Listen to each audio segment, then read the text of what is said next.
এর আগে মঙ্গলবার কোটা আন্দোলনকারীদের সাথে ছাত্রলীগ ও পুলিশের সংঘর্ষে ৬ জন মারা যান।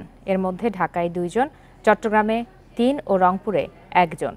মঙ্গলবার কোটা সংস্কার আন্দোলন ঘিরে দিনভর উত্তাল ছিল রাজধানী। দফায় দফায় সংঘর্ষে জড়ায় ছাত্রলীগ, পুলিশ ও আন্দোলনরত শিক্ষার্থীরা।